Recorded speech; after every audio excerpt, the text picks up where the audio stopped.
Speaking on podcasts is not just about getting you in the spotlight.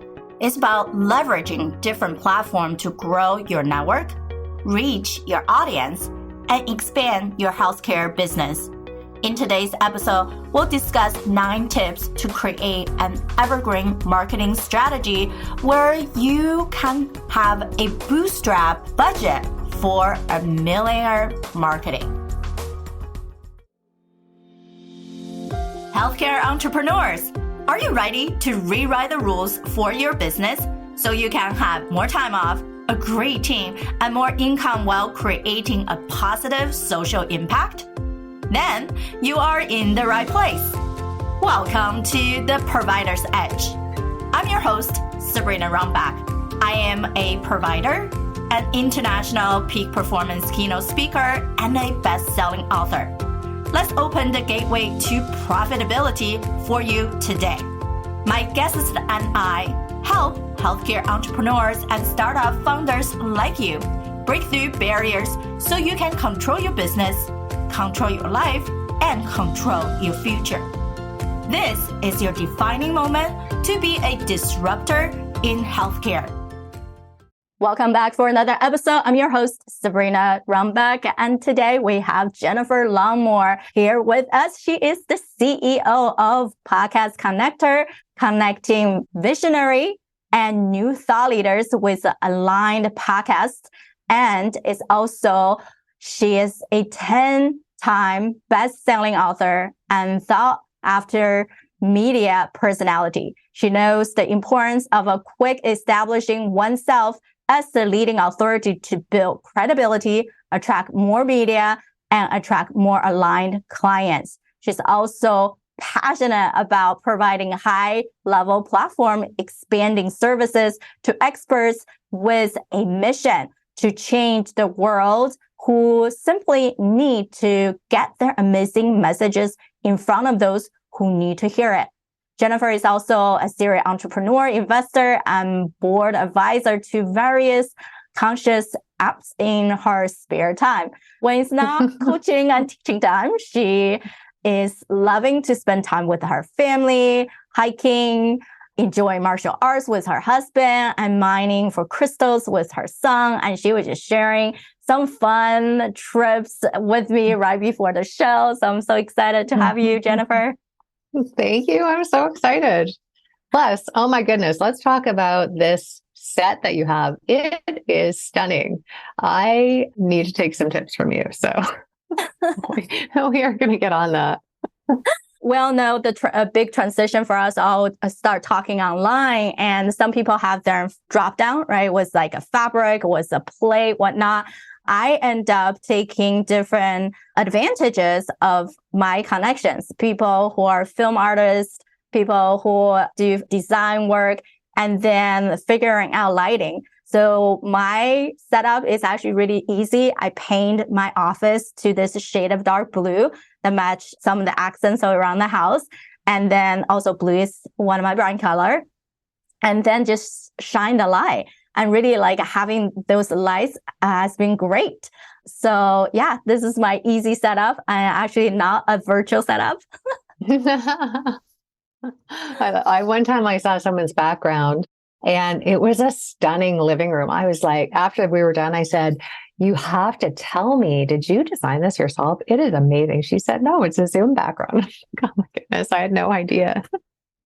We tried to do some backgrounds, some of those virtual ones, and then they ended up just the coloring, depending on the lighting when you're doing, lighting in your office, right? It doesn't always match, but you're inspiring me is my point to get back on it and have someone set up something really pretty in the back, because we do spend a lot of time on camera, right?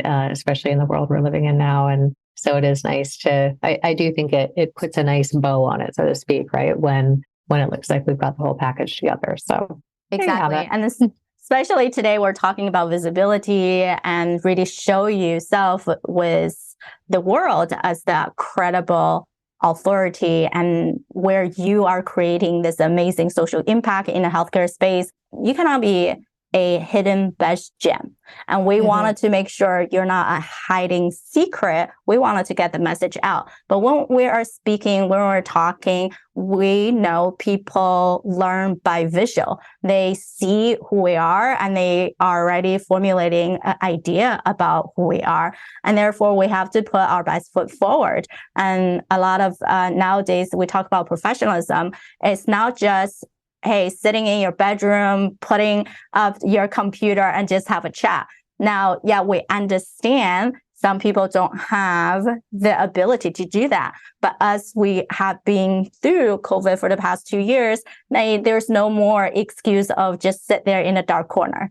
We should be able to represent ourselves, whether it's in your office, in a beautiful living room, or something that just simply works, right? You will never know if there's a mess around you from the TV. You just needed to have your little box that looks pretty, but that also means we can deliver it with such confidence and boost that's appealing to other people and make you feel good too. So I love Jennifer being here. She's been serial entrepreneur, has been leading various different ways in media. And then I would love to hear your journey. How did you kind of land into this area of running one of the biggest podcast booking agency? Well, it's a long and winding road. No, I'm just kidding. When I started my business, I was working in forensics. I was a forensic investigator. I was doing a lot of manifestation classes or teaching them, right? And teaching people the power of intention and various things like that. And a lot of intuitive sort of stuff. And so I couldn't really be going to trade shows and all the kind of things you do when you're first marketing your business, right? Because I didn't know who I was going to run into. And I also couldn't really risk ruining the credibility of my testimony. I was an expert witness and the companies that I worked for, because it's pretty finicky business, so to speak. So I took a lot of clients privately, but then when I decided to be in it full time, this was before social media existed. Websites weren't even really a thing. Back then, people just kind of trusted you. They just went into a directory or the yellow pages truly and looked you up, right? And so I knew that I had to check a lot of boxes really quickly. I don't know how I knew that, other than I knew that if I borrowed other people's stages, now today it's about podcasts and things like that, right? But at the time I was borrowing other people's stages, mainly with rec centers and colleges and stuff that had adult education, more of that, like fluffy, come and learn how to, do your numerology or learn how to meditate. That. But what happened is these were in big cities, and so they would print these catalogs. They had an online presence too, but they print catalogs, and your name, depending on how many times you were teaching for them, would be blasted to up to 8 million people, right? In Toronto, it was like 8 million people that would get these catalogs, not to mention what was online. And as we know, when people see your name a few times, they feel like they're seeing it all the time. So it only took about 3 months of me doing that before people would come up to me all over the place on the street. You're Jennifer Longmore. I see you all the time. And they assume that you're successful. Not that I was trying to manipulate, right? It's just kind of how the brain works. I didn't really understand the power of that time at the time, but people just assumed I was successful because I was everywhere. And if you're everywhere, then you can't really be there unless you've got a successful company, is what the brain thinks, right? So not only was I borrowing these stages from a marketing perspective, I was going and speaking there for free. Some of these places, like the Learning Annex and stuff, would pay me a stipend, but I was allowed to promote myself at the end. I always do a soft sell. Even now, I'm not a big run to the back of the room person. And sure enough, people would take my business cards. And before I knew it, very quickly, I had to have satellite offices all over the place because so many people wanted to book sessions and come to classes. And I grew very quickly, but part of it was borrowing these stages. But the other part is it's inherent in the brain. When you're watching someone on stage, you already assume they're an expert. They may not be, but you assume they are, right? So you're shortening that gap of complete stranger to know, like, and trust, and shortening the gap between you're a novice to, oh, you're a leader. You actually know your stuff. And when people see you in action and they get a chance to see, whether they resonate with you or not, and whether you're someone that can help them, all of a sudden they're coming to you and saying, whatever. So I was getting a lot of speaking reels. It was very efficient. I was getting a lot of speaking reels. I was getting a lot of free promotion. And that first, I would say, probably 5 years of business, I was completely referral based after that. I couldn't even do as many gigs because at the time, I didn't know how to leverage myself, right? Because I was just literally flinging spaghetti against the wall. like many of us do when we first start a company, right? Oh, let's see if this works. Oh, that didn't work. Oh, I was totally bottlenecked in my company. So I couldn't, in hindsight, I would have done it differently, but it is what it is. So that was kind of the gist of it. And then I started my own radio show. And then I did a different radio show. And then I got into media and started doing terrestrial radio and doing a lot of TV interviews and stuff like that. Started preparing for various TV shows, meaning like me hosting TV shows. And so I learned a lot about pitching. I learned a lot about pitching mainly because of how people pitched me, right? There were some really bad pitches from some very high profile people that should have known better. I was a little embarrassed for them. Now, I don't know if someone was pitching for them and they were just, using that person's name or what, but you and I know this, and I know everyone listening knows this. Like, I don't care if you're a New York Times bestselling author and you want to come on my podcast, like, tell me why. Tell me how you're going to add value to my community that I adore. I built my audience with love, and I spend a lot of time, money, and energy building my audience and pouring into them. Like, you've got to tell me what kind of value you're going to add, right? Because it's not about you, actually. It's about the audience. If you're truly of service, you're showing up to add value to the audience. And a lot of people don't know that. So then I, being a savvy CEO who wasn't always good at delegating and really bottlenecked, as I mentioned, always doing the stuff that I didn't even know I could delegate, when I really started to understand what I could truly delegate versus what I thought I had to do on my own, I used to pitch myself all the time and I would get booked all the time. But then I realized that's a pretty low dividend activity for me. And so I started delegating it. So I started hiring companies that pitch. And some of them guarantee and some of them don't. So I learned a lot about unknowingly, I learned a lot about what kind of company, like what the structure is of those kind of companies that makes me want to be a customer. And so when my client was selling the podcast connector, well, she actually wasn't sure she was going to sell it. She's like, I'm done with it. I'm either walking away from it at the end of the month or I'm selling it. And I'm like, I forbid you for walking away. Like, I was joking, right? But it had a lot of good bones to it. And I know how to grow companies really quickly. I was already a customer of the podcast connector. And I thought, okay, well, there's some tweaks I'll make. One is that we're not just going to pitch people. We're going to guarantee bookings, because we shouldn't be taking anyone's money if we don't feel confident. It's our job to be the expert. So I shouldn't be taking people's money unless I'm confident that I can pitch you well, right? And if I can't, then I'm going to guide you about what things you need to have in place to come back so that we can easily pitch you, right? And as you know, Sabrina, we've just started offering pitching to speaking gigs as well. Now, this won't be TEDx stages, right? And it's not going to be paid to speak gigs either, but it'll be aligned and, high profile speaking gigs, right? Like, there's certain tiers of speaking. I think everyone wants to get on the big stages. Like, you kind of have to, there's some establishing that you have to do, but it's actually quite easy to get on other stages that are always looking for people, right? Some of those will be virtual, some of those will be in person, but all of that to say that when we're borrowing other people's stages, and like I said, I learned that very early on just by trial and error. Leveraging other people's stages and podcasts is an invaluable strategy for growing a healthcare practice. It offers the ability to get your message out far beyond the physical boundaries of your current circle. Plus, it offers you numerous synergies to bring even more attention to your business. For example, having one episode aired to a wide audience can open doors down the line as colleagues, partners, and vendors pay attention and decide if they want similar exposure to their business or products. This type of exposure creates long-lasting search engine optimization, SEO, in 5 years.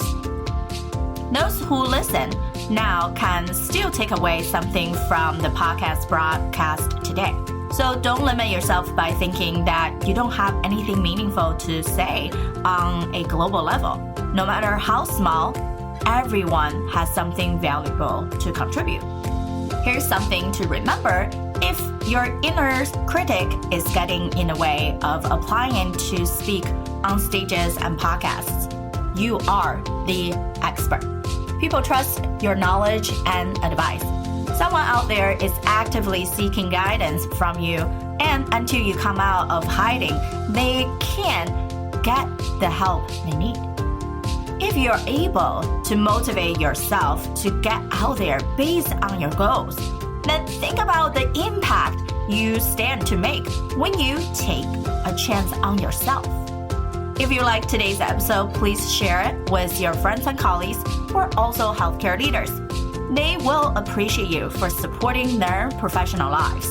Now, let's get back to the rest of our exciting show. We were able to do a lot very quickly because colleagues are watching us, other vendors are watching us, other podcast hosts and speaking agents are watching us, publishing houses are watching us, right? There's a lot of SEO that gets created from podcasts. Those things live on forever, right? So in 5 years, someone can still listen to this podcast right now and get value from it, hopefully, right? And so I'm a big proponent in that. And like you, Sabrina, I know that you get that visibility can kick up a lot of issues in people's tissues. Do I have anything worthwhile to say? Or what will people think of me? Or what if I screw up? Or what if I'm not perfect? Or it's already been said, what can I possibly add to the conversation? There's all kinds of cute little monkey mind things that we'll throw in there. But there's only one of us, and we might be saying seemingly the same thing as other people, but we say them in our own unique way, and it's going to land differently if people resonate with us, right? And so we just keep showing up.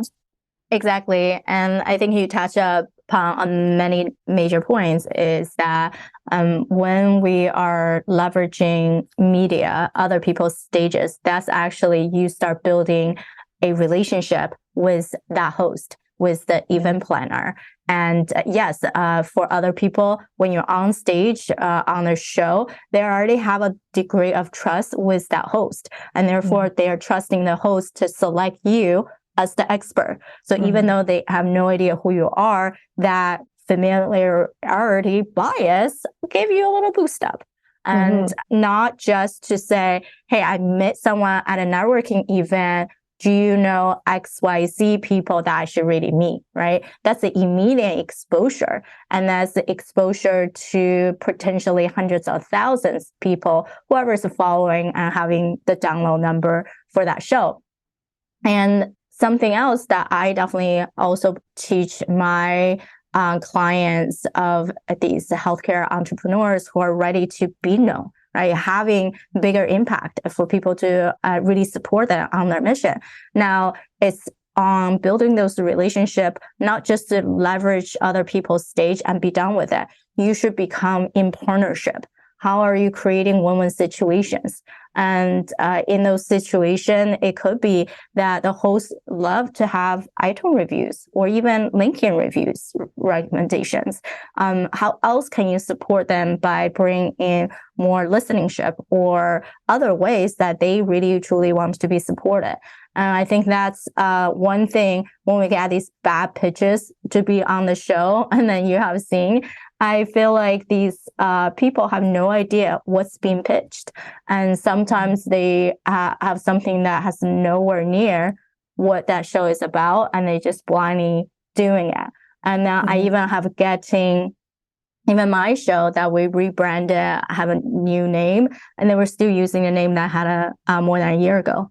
So when people are not paying attention to detail and those people represent you, that is not a good image. So we have to be very clear on how are we showing up in the world, both in person and online. There are certain things we should say and should not say. That's beyond how we look, how we leverage our body language, how we're confident in our delivery system. It's a process to really show up in the media. But as the process grow, I remember back in the day, when I started years back, I will have bullet points, right, on the side, and then trying to even wrote out my whole speech before I film something or go on a stage. But nowadays, I just have a few things on the slide where sometimes you just free talk because you know it's within you. It just needed to have a trigger, the right audience, the right question to bring that out of you.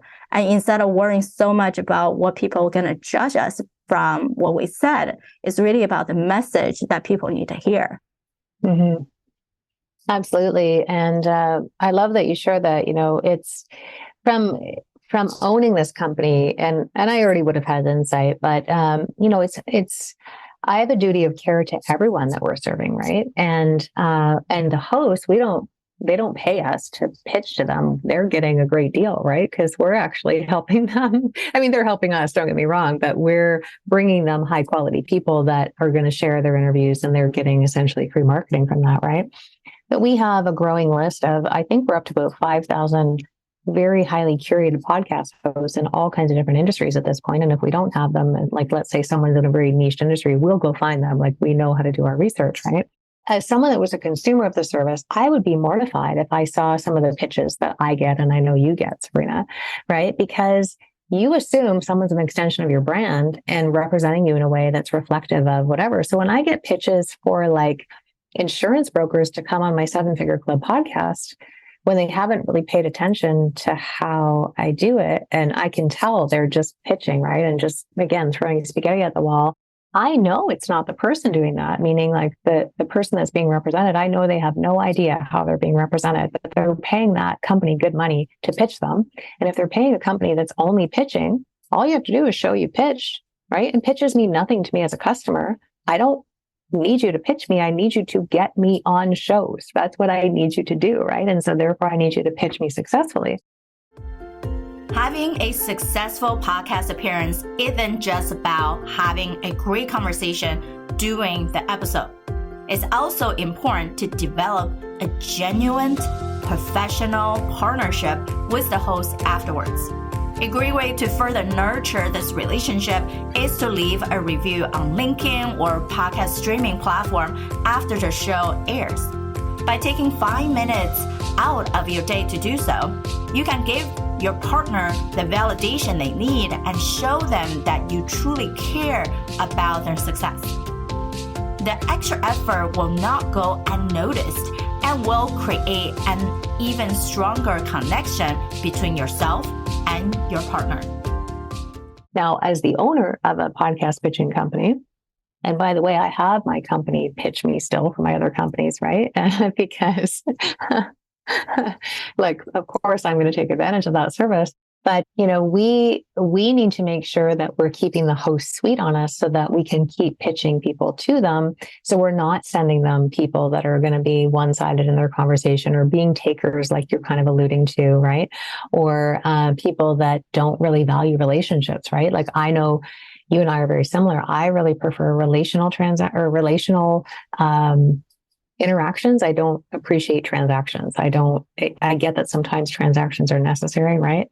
But really what this is all about, and what I love about what you do and what you teach, because most people don't teach this, is, okay, great, you went on the podcast, now what? Right? How are you going to leverage that relationship? Because we know business is all about relationships. It doesn't matter what business you're in, everything is relationship. So when there's an opportunity to keep the conversation going with a host, or to look at how else can you love them up, and how can you, it takes 2 minutes to leave a LinkedIn review. It takes, a LinkedIn review and an iTunes review. Like you can review, in 5 or 6 different spots in like 5 minutes. And that's nothing, right?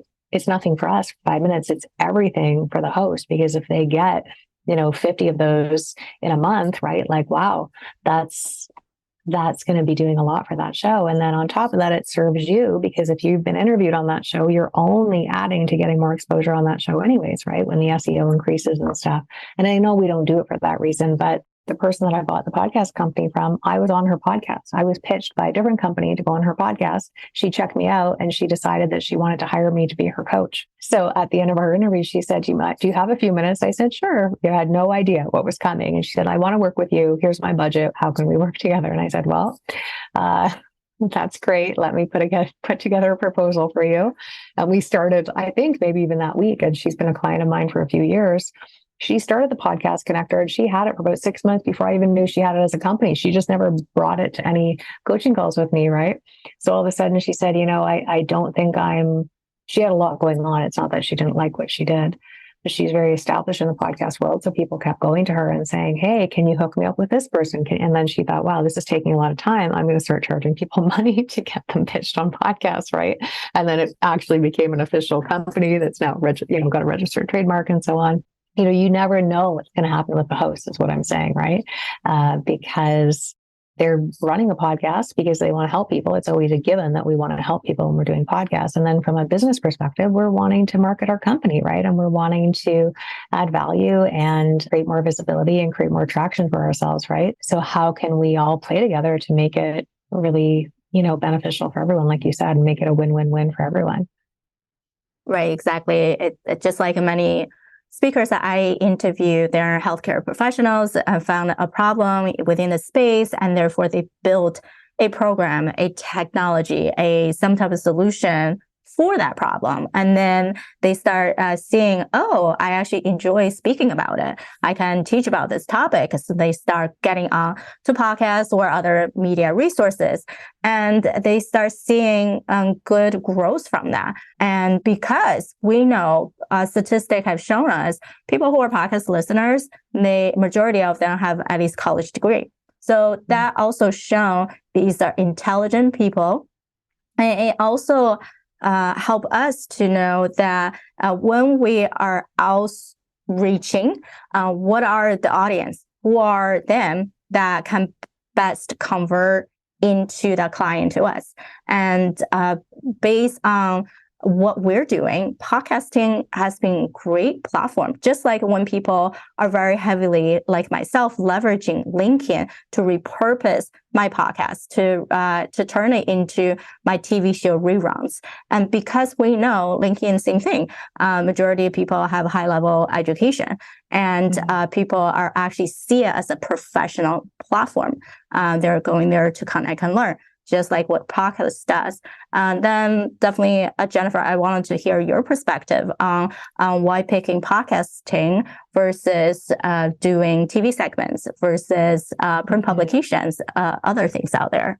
I, having done a lot of that stuff, there's some automatic authority building, right? That happens when you have little fancy icons beside your name, like little, Good Morning America or the Today Show or things like that, right? It can give you a lot of street cred, and people just tend to listen a little bit more because truly, having been on some big TV shows, they do vet you. They want to know that you've got an education. They want to know that you have a following, that people actually enjoy hearing from you. They're not purchased followers, let's say on Instagram, like you have real people engaging you. Because they have a duty of care to their audience who trust them. They have a duty of care to their all of the companies that pay for commercial spots, right, on their shows, to only be bringing guests on that are going to be high quality and basically not problematic, right? Like finding out that someone's a convicted criminal or like whatever the case may be, right? Or that they actually are who they say they are to the best of their ability. So there is, on sort of, I'll say mid-range TV shows, they might do a bit of research on you, but they're just happy to fill the spots. They've got to fill the spots to justify the ads. It doesn't matter whether it's newspaper or TV or whatever. They've got to justify the ad spend, right? And create fillers. And so they need us, right? There's content that's needed because they have to entertain their audience. But once you're getting into I'll say those A-level media spots, the Today Show, Good Morning America, The Social, The Talk, whatever the shows are, they really vet you. You have to do a lot of prep work. You do a lot of rehearsal with the hosts. Like you have to do a lot of pretend segments. The producers really like it's hours, right, before the actual show airs. And so that's great for them. But then you have to know what to do with that, right? Because those things aren't cataloged the same way that podcasts are. Right? Like podcasts are much easier to find. They live on forever. People are going to research them based on topic specific things. So personally, I can keep all the snippets from TV shows and put it on my LinkedIn profile, put it on my website, whatever. And I can also send it to other TV shows and say, hey, look, I actually can do a pretty decent interview on TV, right? So it secures me more spots. But I feel like there's a more immediate conversion when you're on podcasts, especially if you're on highly curated ones, right? Where you're getting on ones that are related to the people that you would typically want to speak with. When you're on TV, everyone's watching you. Doesn't mean there aren't people watching you that can't do business with you, right? I think there's some people that could probably convert better than others on the spot. So the media, and the other thing is the media is looking for very, current events, right? So let's say when Brad and Angelina broke up, I don't know why I'm using that, but they're going to be instantly and they have a database of relationship coaches and dating coaches that always come on and drop everything at the last minute to come on their show. And they're going to bring that person on and say, why did this relationship break up? And what are your top tips for people to find the love of their life, or however they're going to do it. But it's very topic specific. When when Prince Harry and Meghan were getting married, I only know this because I was in the green room with a butler, and the butler was going on after me. I was talking about something completely different, but then they brought this butler on from an actual butler school. By the way, everyone, you probably didn't know they have butler training school, and I'm telling you, they are amazing. And I could tell right away. I'm like, you have got, like, just the way he carried himself. I'm like, you definitely are a butler, and I think I might want to hire you one day. But anyways, they brought him on for 5 weeks in a row to do various royal etiquette things. So that day he had this beautiful platter, and he was teaching the hosts or observing how the host would have drank tea with the queen to evaluate them and tell them what they were doing right and what they were doing wrong in order for the queen to feel that they were worthy to have tea with them. And they were just playing up this whole thing. So it's very current events based for the most part, right? And that's great. So if you're a financial advisor and they're like, okay, it's tax season, everyone, how can you keep some more money in your pocket? You're probably going to get business from that. If you're a dating coach, if you're a personal trainer, we know this time of year, people are all about the lose weight, get your bikini body, whatever. When you're a health nutritionist on there, or a personal trainer or whatever, you're probably going to get immediate business. But on podcasts, they're more evergreen.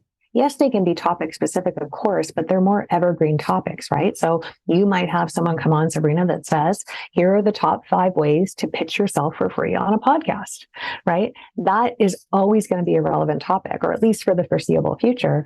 And it's something that's easily searched. It's something that's easily searched in the search engines, and it helps with your SEO.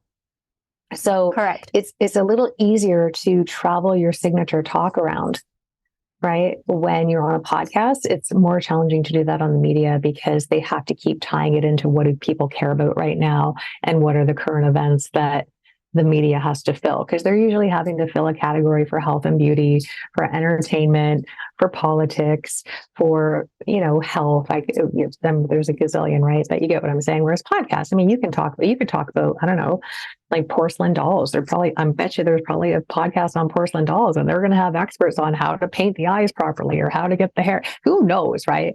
But there will be something for everyone on a podcast that you're just not going to see on major media, because they're only focused on how do we keep people sweet on us so we have enough viewers live so that our advertisers can still see if they want to spend billions of dollars a year with us using their commercials to promote their stuff while our show is airing. Exactly. And if you think about healthcare in general, you're growing both your relationship with other subspecialties, other individual practitioners, and cross-refer patients to you. And you can also get on these 300 plus healthcare shows that already have a followingship, whether they're a physician targeted or patient targeted. So now you know which area you should be speaking with, and then how to address those problems that you're solving. And that's a better way for the existing audience who are already the people you need to talk to. But if on TV or major print, it could be really any local magazine. So your reach is not exactly the right reach, versus very targeted direction into speaking with the people that you need to speak with. And that's what podcasts really can do for us. Mm-hmm. And there's just so many different strategies, of course. And then as we keep our show short, so hopefully you guys got a little bit of taste. I've been talking about leveraging media for a while. It's not just about leveraging media; it's about building right relationship and continue to nurture those relationships with the host, with the audience. And then as one of the studies saying, people need to hear from you for 7 hours before they convert into someone, become a client or trust you, right? And that's another way to attract the right people to our corner, whether they become a client, a referral partner, or team member.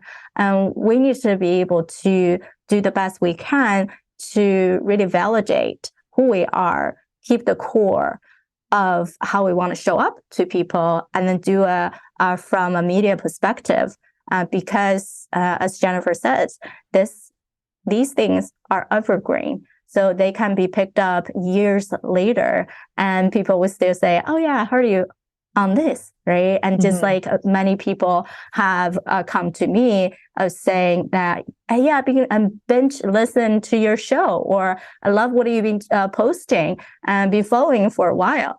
Now, we know even people who are not clicking on everything, they're not liking and commenting, things are still being seen. So it's okay. Don't worry about the vanity metrics. It's about the massive exposure that we can get and creating the right relationship with the right circle. So I so appreciate you, Jennifer, for being here.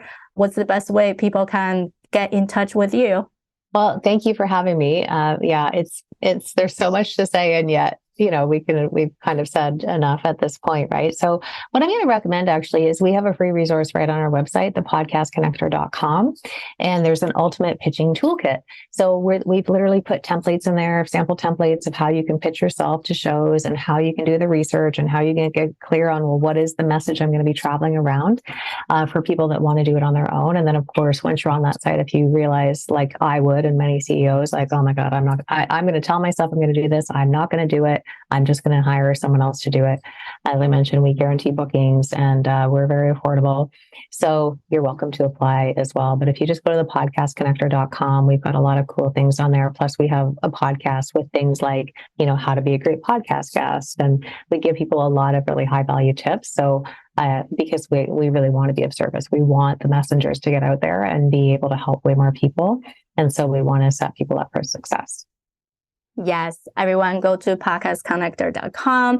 I have attended Jennifer's launches where she teaches on her team, teaches on how to podcast, and based on her price and who I have hired personally from PR agencies, they're definitely one of the most affordable and result-driven team out there.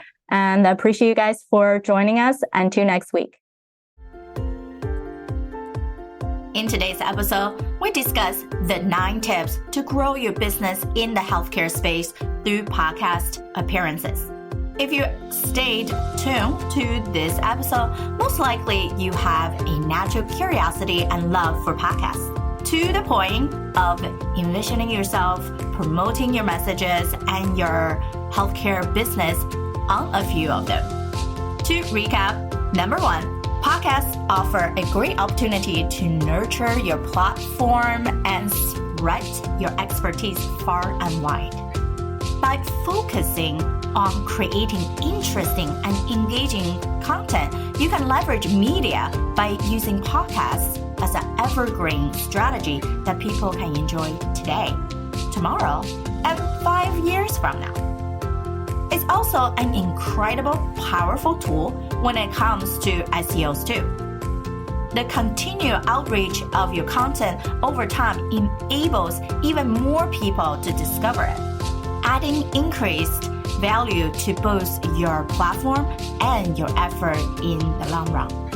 Number 2, speaking on podcasts can be daunting, and it's easy to become overwhelmed with the idea of competing with so many other experts out there and second-guessing what special perspective you can offer. But don't let that stop you, because everyone has valuable knowledge to contribute and a whole lot of helpful experience that they can share. Your story and your experience is unique, even if it might appear similar to somebody else's on the surface. Also, as an expert, you are in the perfect position to give people the motivation and guidance they need. Remember, your voice is important and really needed in this space. You have a lot to bring to the table. Number 3, developing a powerful pitch not only provides you with the opportunity to be heard and make valuable connections, it's also a great way to show off your expertise. When you are crafting your pitch, remember, it's not about money or making yourself look good. It's about giving back to the community by providing helpful information. Though it can take time and effort to craft an effective pitch, it will pay off in the end when you have the chance to present what you know and share your unique insights on podcasts and stages. Number 4, utilizing brand ambassadors from your team or third-party resources is a great way to spread your messages, especially with the right fit. It's important to make sure their tone and attitude aligns with your company's value and ethos. Remember, they are speaking on your behalf and giving the audience an impression on what it's like to work with you. Make sure they have a good understanding of all that goes into representing your brand accurately. When choosing an ambassador for podcast appearances, take some time to consider everything from topic handling to preparational tools so that you can confidently trust that they are putting forth a quality presentation of the type of business you run. Number 5, podcasts have become a powerful platform for reaching an engaged audience who are vivid listeners. Research has shown that podcast listeners are predominantly educated with at least a college degree in hand. This smart and intellectual group is always looking to take in new information and expand their knowledge. Because of this, podcasts can provide an ideal outlook to reach this unique group, appealing to their curiosity and providing them fuel for developing new ideas or reinforcing existing ones. Number 6, media resources might conduct some research about you before giving you the green light to share the stage with you. This research will involve checking for any relevant qualifications, certifications, as well as looking at the number of followers that you have. This is also that media resources can confirm your identity as well as guarantee the quality of the content being produced. Number 7, showing your gratitude to a podcast host is an incredible, powerful way to express your appreciation and build a strong business relationship. It doesn't take long either. 5 minutes of your time can make a huge difference. Think about writing them a linking recommendation or leaving them a podcast review. It might seem to be small, but you never know what it could result in down the road. Number 8, after you successfully recorded your podcast appearance, you can use them to create a larger impact and maximize the reach of both your personal brand as well as that of your business. By sharing them on platforms like LinkedIn and adding them to your website, more people can be exposed to the expert insights that you provided in the podcast episode, leading to better engagement and conversion rates. Studies indicate that it typically takes 7 hours of listening before someone becomes invested in what you are saying or take some kind of action, whether that be subscribing to a newsletter or becoming a client. So while podcast appearances might seem intimidating at first, they really are an accessible medium for connecting with potential customers and creating positive impressions. Last but not least, number 9, when you're creating content for a podcast, it's essential to research the target audience and what topics will grab their interest. Really understanding your listeners can help ensure that the content of your podcast is resonating with them and growing an engaged community.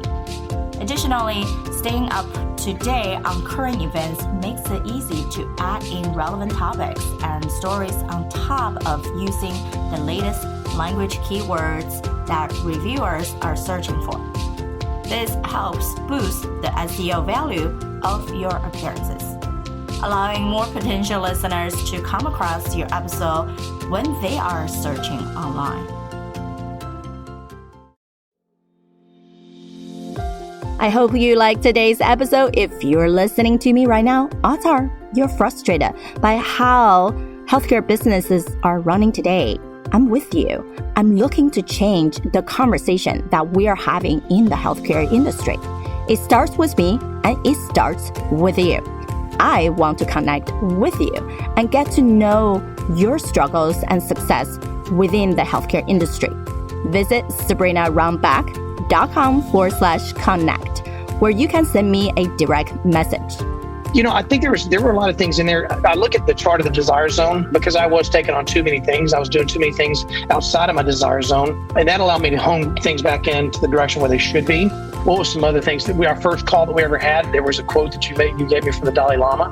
And these are simple things I did, but it was about gratitude. And it hit me at that time because I'd forgotten to be grateful about what has been built. Everybody around me that sees what we're doing or, sees what I'm doing here, my peers and colleagues, and they're very grateful for what I've been doing. They're like, oh, this is great. Would love to be in the position I'm in. And I forget that. But I forgot it.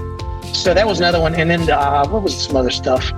I'd have to go from the list. I mean, there's, the 2-minute reset stuff that we do. Just do a little bit. And we even, remember, been a big meditator for a long time, and everyone goes through cycles of this, but I was so dedicated. It was 45 minutes to an hour every single day, probably at night as well. And then in a busy lifestyle, you go, oh, can't do that. Then you start thinking, well, if I can't do 30 minutes or an hour meditation, then why even do it?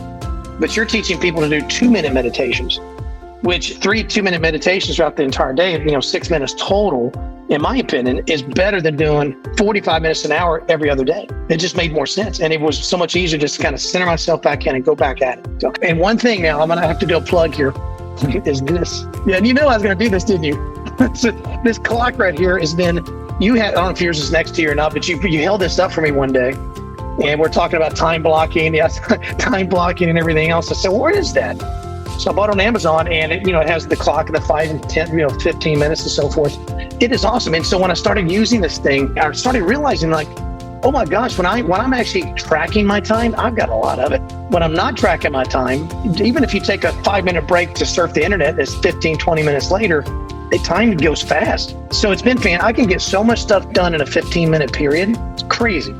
So come to sabrinarunback.com/connect and let's continue the conversation.